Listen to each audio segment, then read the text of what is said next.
Jean-Claude, je te laisse me rejoindre sous vos applaudissements également.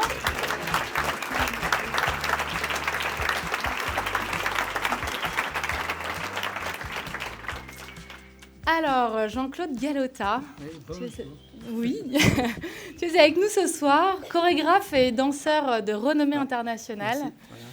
Tu es reconnu comme l'un des représentants les plus importants de la danse contemporaine française. Et tu as travaillé avec les plus grands. On peut notamment citer Merce Cunningham, qui est un de tes maîtres, ton premier maître en tout cas, que tu as rencontré à New York à la fin des années 70. Dans tes pièces les plus connues des années 80, on a Ulysse, Daphnis et Chloé ou encore Mamam. Plus récemment, on peut citer Le jour se rêve, Comme un trio ou encore Pénélope. Et ce que tu aimes en tant que chorégraphe, c'est les lignes pures, l'aspect théâtral, les touches d'humour et la singularité des corps. Et puis laisser place aussi à la musique dans ta scénographie, ce qu'on a pu voir là à l'instant. Parallèlement à tes créations, tu transmets des pièces au Ballet des Opéras de Paris, de Lyon, de Bordeaux, entre autres. Et tu es aujourd'hui hébergé avec ta compagnie à la MC2 Grenoble. Un immense merci, Jean-Claude, d'être avec nous ce soir pour parler d'échecs connus dans ta carrière de chorégraphe. Merci beaucoup. Merci, bonsoir. Merci.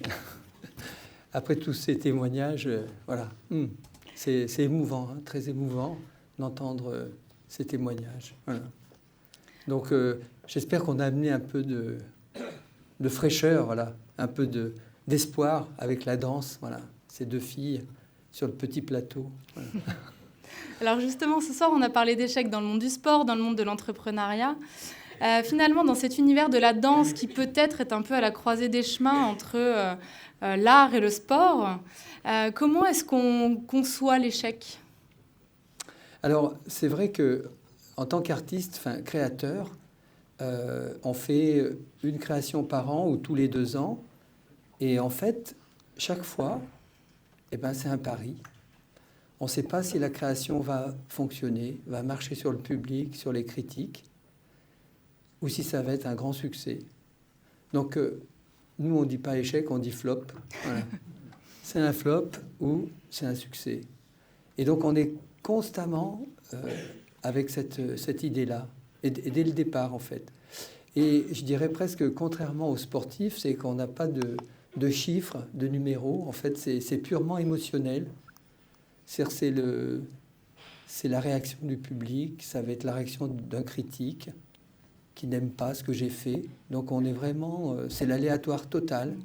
On n'a aucune règle pour savoir si ça va marcher ou pas. Aucune. Ouais. Un sportif, il peut se dire, je suis en forme, je vais gagner la course. Moi, je ne sais pas du tout. Voilà, je peux me tromper complètement, être à côté de la plaque.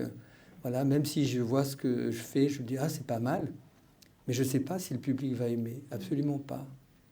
Ok, alors on est dans les années 80, là, au moment de tes pièces Ulysse et Daphnis et Chloé, qui deviendront emblématiques. Et tu aimes te définir à l'époque comme un petit provincial qui démarre dans la chorégraphie.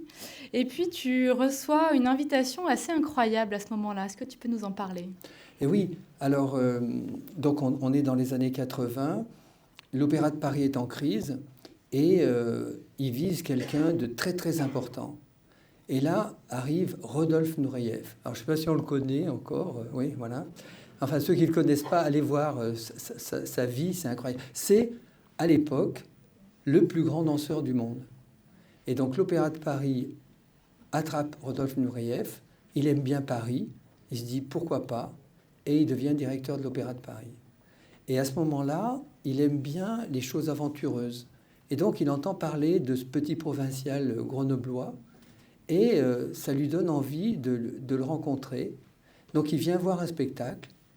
Il est content. Il est fasciné. Ça va, tu n'étais pas trop stressé à ce moment-là ? Nureyev dans la pièce. Il valait mieux. Hein. Je ne savais pas.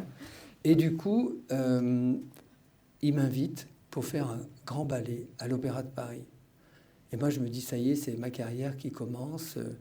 Il ne faut pas que je loupe ça. C'est vraiment important. Bon, j'ai la trouille, parce qu'il faut tous les danseurs, les étoiles, il faut s'occuper de tout le monde. Donc, j'y vais. Et donc, je lui propose un grand ballet qui s'appelle Citadelle. Et l'idée, c'est que tous les danseurs de l'opéra, ils sont une centaine, ils sont comme sous terre. On est dans un drôle de décor. Et il y a 2 anges qui décident qui ira au paradis ou pas. Et donc ils sont là, ils parlent. Chaque danseur montre quelque chose. Et donc selon le choix de sa danse, il y a une grande échelle qui monte vers le toit.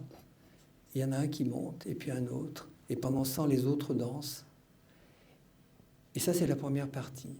Je raconte ça, hein. Donc ils m'écoutent bien. Voilà. Et après, je dis, il y a le rideau qui descend, il y a une sorte d'entracte. Et là, il faut qu'il y ait un ancien danseur qui transmette son savoir à un jeune danseur. Et je lui dis, Monsieur Nureyev, ça serait bien que ce soit vous. Est-ce que vous acceptez? Il me fait, mais si vous me choisissez, je le prends. Parce qu'il avait l'accent russe. Alors, je dis, ben voilà, formidable. Et il va transmettre à un jeune danseur son savoir, devant le rideau de fer. Le rideau se lève, et là, tout à coup, ce qu'on avait vu en noir et terrible devient tout blanc. Le paradis, l'Olympe. Et là, tous les danseurs qui ont été choisis font quelque chose d'extraordinaire. Et il me dit, mais c'est un beau projet. Et je dis, ben voilà, c'est ça. Donc, il me dit, ça, c'est le projet. C'est le projet. Tu lui exposes, vous êtes d'accord avec ça. Voilà. Et là, c'est parti. C'est Pendant parti. un mois, à l'Opéra de Paris, tu Voilà. travailles, Je travaille avec ces 100 danseurs. Non, non, pas encore. Ah non, pas encore. Pas encore. Pas encore. Justement. Alors, je dis, ça va? Alors, il me dit, parfait. On se rappelle? Parfait. On se rappelle? Non. Il y a quelque chose qui ne va pas. Il me dit, il y a les syndicats qui ont un problème à l'opéra, donc il faut qu'on se voit. Alors, je lui explique, mais moi j'ai vraiment besoin, parce que les 2 angelots dont j'avais besoin, c'était 2 danseurs de la compagnie qui étaient aussi des acteurs, qui devaient parler, qui étaient un peu âgés. Et il me dit... Et qui ne sont pas rattachés en tant que tels à l'Opéra de Paris. Voilà, exactement. Et il me dit, ça c'est un problème. On ne peut pas les prendre. Alors je dis, mais vous ne pouvez pas faire quelque chose, Monsieur Nureyev, j'ai vraiment besoin d'eux, c'est vraiment ma racine. Il dit, bon, je vais voir, on attend encore. Et il me dit... On attend, mais on continue à travailler. Voilà, tu exactement, travailles. Exactement. Et là, il me dit, il faut vraiment rencontrer les syndicats. Et là, j'arrive à Paris, donc, et il y a une trentaine de personnes derrière une table. Et je dois exposer de nouveau le projet. Et ils m'arrêtent et ils me disent, mais Monsieur Galota, est-ce que vous pensez que les 2 angelots, on ne peut pas les danser? On ne peut pas le faire? Et je dis, mais non, parce que c'est vraiment là-dessus que ça tient, c'est des acteurs, etc. Il dit, ben non, c'est pas possible. Et Nureyev me dit, ben on ne peut pas faire le projet si tu résistes. Et j'ai pas fait le projet. Parce que tu as résisté. Parce que, pour moi, je voyais pas d'issue. J'avais vraiment besoin d'eux. Mélange de peur, peut-être d'ego, je sais pas, parce que je savais, et ça je vais changer en fait, on en reparlera, c'est que je pouvais pas imaginer qu'on puisse changer les choses. Quand on a réalisé quelque chose dans sa tête, on veut le réaliser. Et on pense que c'est ça un grand artiste. Et là, c'est l'échec. Là, j'abandonne et je me dis, je rate le coche, je rate mon histoire, je rate l'Opéra de Paris, donc ma carrière est foutue. Voilà, je pense comme ça. Et comment tu vis les choses à ce moment-là? Ok, c'est foutu, qu'est-ce qui se passe à ce moment-là? Eh bien, le monde s'écroule. Je me dis, je suis pas bon, j'y arrive pas, j'ai raté mon truc, quoi. Il y a quelque chose qui va pas. J'y arrive pas. Je me déçois. Enfin, je me dis, je déçois les autres. C'est terrible, quoi. C'est vraiment l'anéantissement total. Je me dis, j'ai raté mon truc, quoi. Et cette passe terrible, elle dure combien de temps? Alors, justement, je suis bien entouré. Moi, j'ai commencé par la peinture. J'étais très solitaire et très dépressif. Et j'ai choisi la danse parce qu'on partage avec des danseurs, on partage avec une équipe. Et c'est eux qui me remontent le moral. C'est Mathilde, c'est les autres, c'est toute l'équipe. Et tout à coup, on se dit, on peut refaire quelque chose, on peut repartir. C'est vraiment l'idée de l'équipe. Ça, c'est énorme, c'est énorme. La solitude, c'est terrible. Mais l'équipe, elle aide, elle nous permet d'imaginer des choses. Alors on chiale un peu, mais on y va. On a envie d'écouter et on rebondit. Et il y a quoi d'autre quand même qui te permet de digérer cet échec-là? Parce que c'est difficile, c'est potentiellement ce que tu vois, toi, c'est la fin de ta carrière.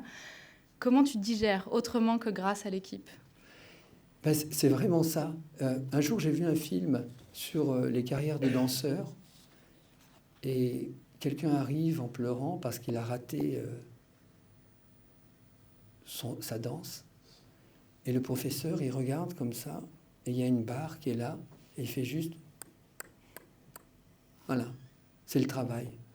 Le courage et le travail. Il faut repartir. Il faut recommencer. Même en pleurant, même le cœur gros, on recommence. Et on s'aperçoit qu'on y arrive. C'est ça qui est incroyable. Même avec la douleur, on arrive à faire des mouvements, à faire des gestes, et on repart. Et l'équipe est là, donc on leur monte des pas, ils le renvoient, donc ça y est, ça échange.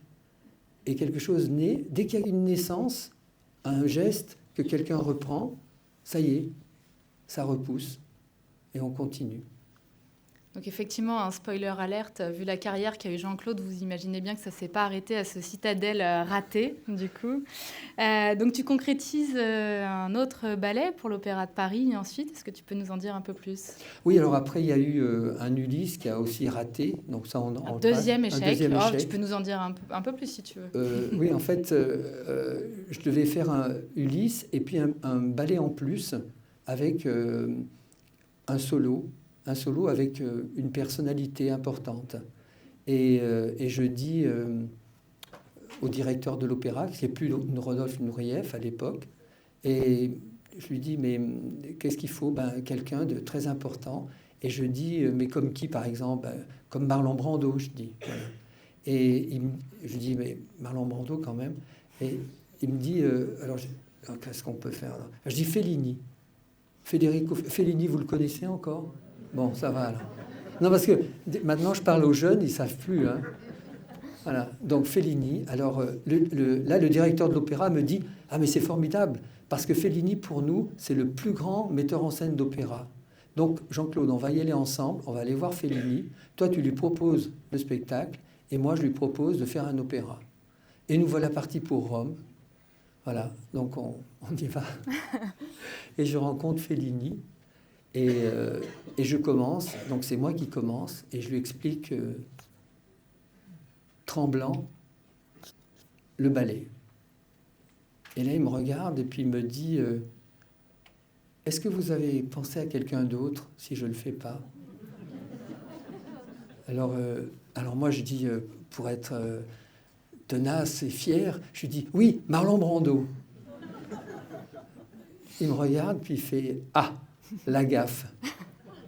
Il ne faut jamais dire à quelqu'un qu'on souhaite que quelqu'un est là pour le remplacer.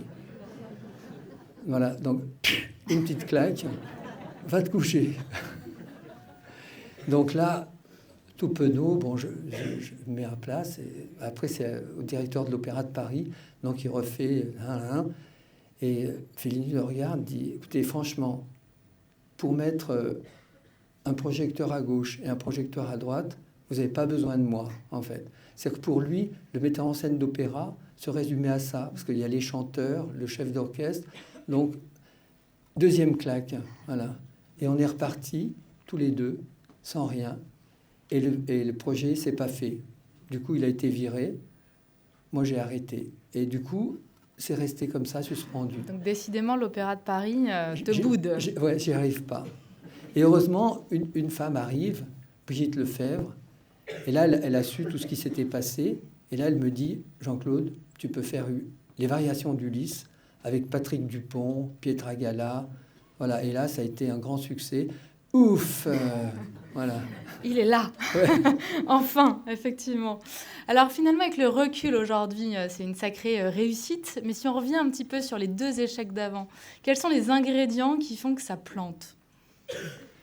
C'est à la fois encore une fois, à l'époque, je pensais que quand on veut faire quelque chose, on ne peut pas le bouger, comme si on est un grand artiste pour ça. C'est-à-dire qu'on est vraiment fier de ce qu'on veut faire. Donc c'est un peu d'orgueil et aussi beaucoup de peur, parce que je m'appuyais sur les deux danseurs dont j'avais besoin. Donc vraiment, j'étais accroché à ça. Et je pense que c'est ça l'erreur. Et avec le Jean-Claude que tu es aujourd'hui, du coup, si c'était à refaire sur ce premier opéra, tu dis quoi au syndicat? Alors, justement, c'est ce que vous avez vécu ici. C'est que l'adaptation est une création. C'est pas quelque chose qui minimise, c'est quelque chose qui grandit. Regardez ce petit plateau. Jamais on danse là-dessus. Et les deux filles, ça a été formidable. Elles l'ont fait. Je sais maintenant m'habituer. Donc j'aurais dit, bah, c'est pas grave, on enlève ces deux danseurs et on en prend deux à l'opéra. Et j'aurais trouvé peut-être des danseurs encore meilleurs, des gens encore meilleurs. Donc encore une fois, on voit toutes les scènes du monde et chaque fois elles sont différentes. Donc je rentre chez moi si je veux absolument la même. Donc il faut absolument que je organise ce nouveau théâtre avec la nouvelle chorégraphie et on crée en fait, on recrée pour adapter. Et donc là, on trouve de la richesse, on trouve de la force, on est créatif, on n'est pas bloqué. Et je m'aperçois que justement, un artiste, il ne doit pas se fixer en se disant « ça, c'est immuable ». Il faut vraiment, au contraire, qu'on puisse s'adapter. Mais c'est difficile parce que savoir... Quel est le fil, en fait? À un moment donné, ce qui est immuable, c'est aussi ce qui t'appartient, ce qui fait ton identité. Donc comment tu trouves le juste milieu entre cette remise en question qui est nécessaire et celle qui serait profonde et qui t'emmènerait peut-être au fond du seau, quoi, en quelque sorte? Mais parce que, en fait, la création, c'est une écriture. C'est comme une chanson, en fait. Une chanson qui peut être jouée à la guitare, avec la voix ou avec un grand orchestre. Il faut réécrire les choses, au fond. Donc, quand on a un espace, on s'aperçoit qu'il ne correspond pas à ce qu'on avait prévu, mais on recrée, on réécrit. On se dit, mais là, on peut aller à cet endroit-là. Là, on s'arrête ici, comme on a fait là. Tout ce qu'elles font sur 20 mètres, ben voilà, elles l'ont fait sur 6 mètres. Voilà, on réadapte, en fait, la chorégraphie en changeant le rythme. En fait, il faut avoir l'écriture en soi pour dire comment on l'adapte. C'est ce que fait très bien la musique, au fond. On peut faire 3 petites notes sur un piano, et ces 3 petites notes, elles peuvent être engagées à un grand orchestre. Après, il faut savoir le réécrire. Donc l'adaptation, et qu'est-ce qu'on aurait d'autre en ingrédient essentiel du rebond, finalement? Les autres. Parler, c'est guérir. En parlant avec les autres, on se guérit et on guérit l'autre. Donc il y a vraiment ce besoin de dialogue et vraiment le partage. Et puis de travailler ensemble. Et on voit ce que les gens ont très profondément, une âme, et on peut le voir, on peut le sentir, et on travaille avec eux. Et ils vous le renvoient. Donc l'adaptation, les autres, un dernier ingrédient? L'humour. Non, j'en ai pas beaucoup ce soir, pardon. Hein. Ouais. Mais voilà, savoir prendre les choses avec l'ironie, un peu d'humour, rebondir. Ça permet de décontracter. Même des fois, on travaille avec des danseurs, on est tous coincés parce qu'on ne se connaît pas. Et puis l'humour, il permet justement la fluidité des corps. Voilà. Ok. Mot de la fin, peut-être, Jean-Claude. C'est quoi, finalement, être résilient pour toi? Ben, c'est vraiment comme d'être là ce soir. Moi, j'ai le cœur qui bat. Je me dis, mais qu'est-ce que je vais raconter dans ce petit tabouret, là, dans tous ces gens? Et puis voilà, ton sourire, hop. Et puis je me dis, il faut bien que je raconte quelque chose, quoi. Donc, et ça vient, voilà. Ça vient, et puis on partage, voilà, on se dit, voilà, je me sens mieux, en fait. Je ne sais pas si j'ai été bon, mais je me sens mieux, voilà. Voilà, c'est le temps de parole. Le temps, tiens. Voilà un bel allié. Voilà, il faut être l'allié du temps. Voilà, je dirais ça. Il faut être un allié du temps. Voilà. Voilà. Okay. Voilà. Merci.